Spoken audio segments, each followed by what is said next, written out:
Hi everybody, it's Alan here. Just a quick run through of a few vinyl finds. Been in two minds as whether to do this video or not actually. You know, I have a lot of vinyl finds videos. But there's maybe a few things that may be interesting to people, who knows. Anyway, let's crack on.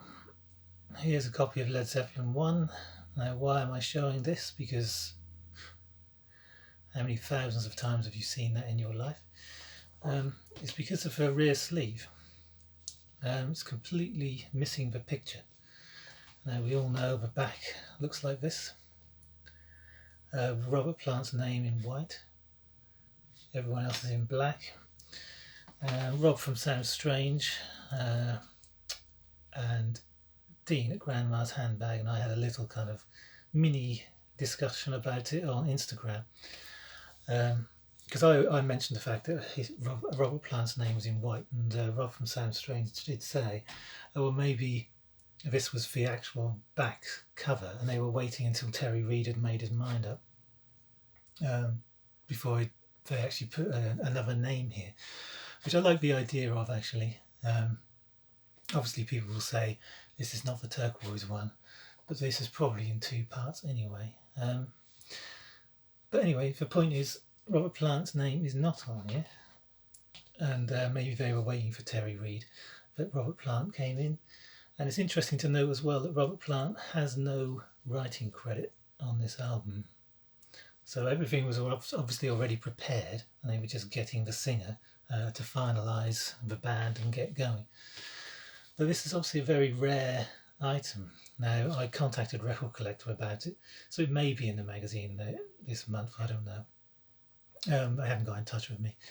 I have a vague memory of this maybe being seen years and years and years ago, maybe seeing something like this, but there's nothing online about Led Zeppelin 1 misprints apart from the Japanese album. It is the Plum label. So it's just an interesting thing, and for anyone who thinks I only ever pay £1.50, I actually paid £35 for this. There's a guy who told me about he prices stuff up in his shop miles from where I live, and I said I'll go and have a look, because he said he had a few albums like Mock the Hoople and stuff, so I thought I'd check them out. But I wouldn't normally pay £35 for this. I don't need it, I already got it,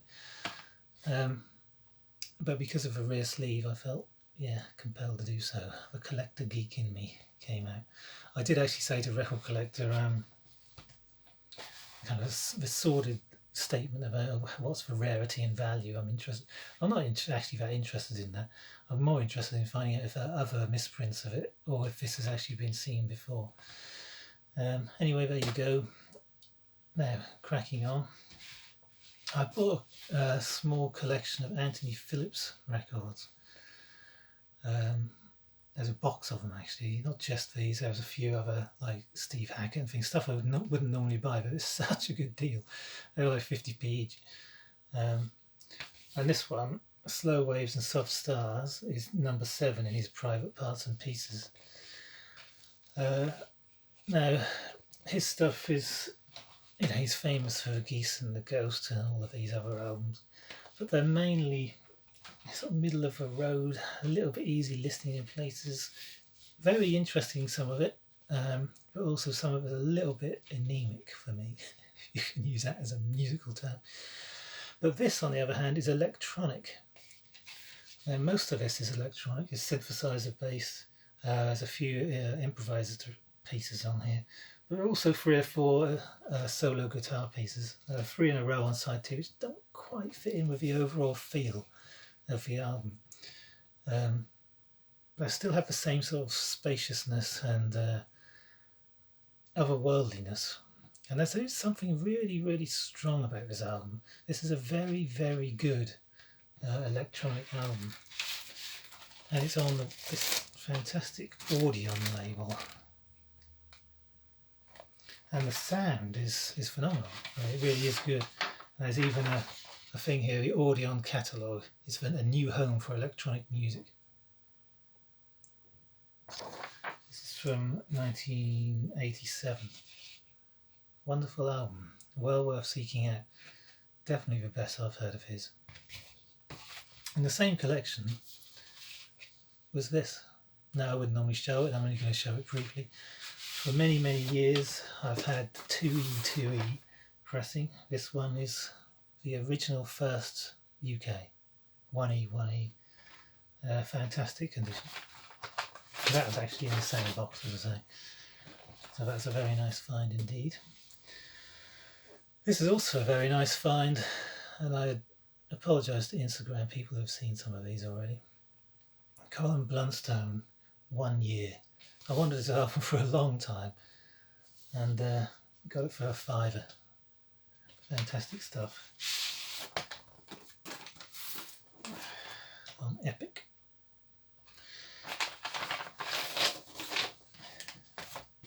His voice is what makes this album. There are some wonderful arrangements on here, and I was surprised to actually find that 3 of the songs, I say surprised, I heard this album many years ago on CD, I think I got that somewhere, but it was strange again, slightly to my ears. There were some pieces, 3 or 4 tracks, which are just like a harp or no other instrument, just a classical sound and some strings behind his voice. Which surprised me slightly. I was expecting a kind of a full band, which is on most of the tracks. And for me, the last track in particular, Say You Don't Mind, the cover of Denny Lane's wonderful song, I just needed something extra. Still, I'm not decrying it, people will be up in arms. It is a lovely, lovely record, but the sparseness of the last couple of pieces surprised me, and slightly to my ears let me down, but that's just a personal thing. The same with Terry Reid's River album. The last side of that is mainly just him and a guitar. I preferred it mixed up really with the other songs, so that there's a bit more of a flow to the album. But that aside, this is a lovely, lovely record in a lovely condition. One tiny little scratch on it which caused a few clicks, what can you do? This is nice. I don't normally buy soundtracks, but I will when I see one in such sublime condition by Murakami. I have a few. It's on Stateside. Lovely, lovely album. I don't know if he ever did a bad soundtrack. I mean, the stuff I've heard of his, I haven't heard a bad one. The Sicilian Clan. I think it's 1970. Yeah, 1970. Film with Jean Gabin, Alain Delon, etc. Okay. East of Eden. Original on Harvest. We've all seen it. This was a really nice little find as well the other day. There was lots of rubbish I was going through, and then this popped up. Now, East of Eden's first 2 albums are sublime progressive rock, full of what would you say, expertise and edginess, and they take you to a whole other world really. And the angular playing and the construction of the songs is quite unique. This, on the other hand, has only 1 member of the original band, and this guy wrote all these songs on here. Now you can tell from the cover that they're not quite as progressive and especially this as the original band, and they're not as heavy, although they do actually have some heavy moments on here. This is not as good as the first 2 albums.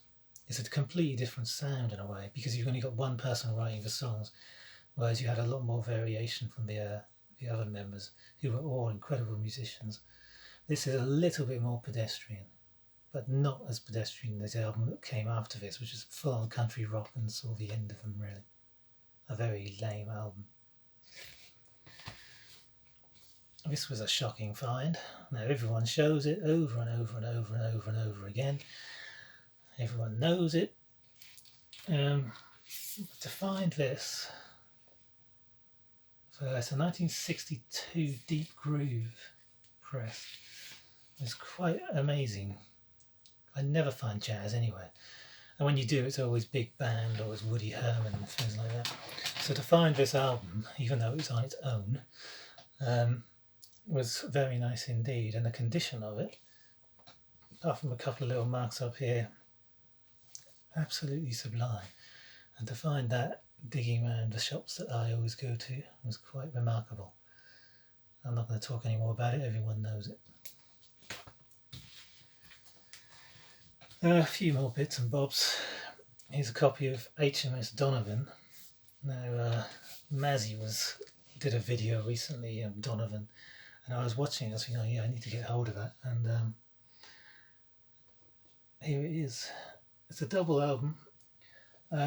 Things based on nursery rhymes and fairy tales and stuff like that. Now, this is by Patrick. This painting. He was a primitive painter, and if I'd have thought about it, I'd have pulled my Humble Bums album, because that has a song by Jerry Rafferty called Patrick, which is about him.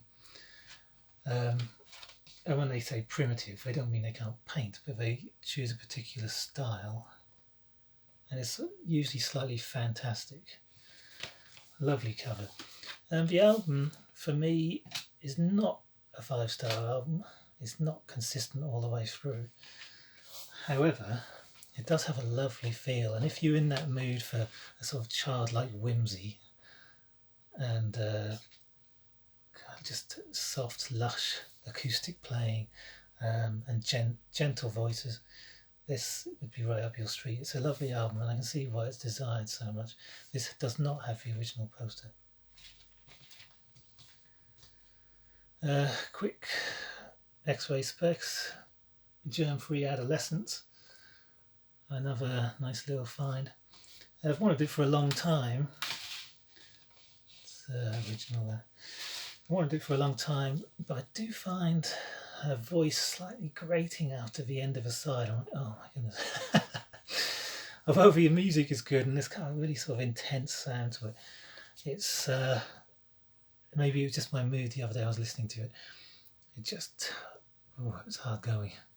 Maybe it's my poor old middle-aged ears. Don't get me wrong, I do love punk stuff, as you know, but a good album. I think I'm going to have to listen to it again, and maybe it's just a mood thing, but it got to me slightly. This was a fantastic little find as well. I'm not the biggest Neil Young fan in the world, and everyone knows him, but this first album, first press on the Steamboat, it's quite a hard thing to find, and it also has 4 different mixes of songs, just like the original American one, and then they changed it immediately after this, and as they did with the US one as well, and makes this one a lot harder to come by. Now, as I say, I'm not the biggest Neil Young fan. I do like a lot of his stuff. I've got his albums, but I don't listen to him as much as perhaps I ought to. Here's a copy as well of Beggar's Opera on Vertigo. Someone's got his sticker on there. Act 1. This is a nice find. It has a slightly classical music bent. The keyboard player was obviously a classically trained musician, and there are a couple of pieces on here. Let's have a look. If I can see it. No, can't see it. Where the tracks are. Here we go. Yeah, you got Beggar's Opera. And failing to remember the composer's name. Oh my goodness. Gone completely blank on that one. Anyway, it's a great progressive album. There's a weak moment at the end of side 2, Light Cavalry. You want the album to end on a high, you need something big and a crescendo or something. They build up, but it kind of lamely fails really. But the other tracks, especially the middle 3, are very, very good indeed, and well worth checking this album out. Anyway, that's probably it for now, and I know I'll remember that. The guy's name after I've taken this video, put this video up. I'll just quickly show this. I also found an original copy of Traffic. Let's have a look. A nice little booklet inside.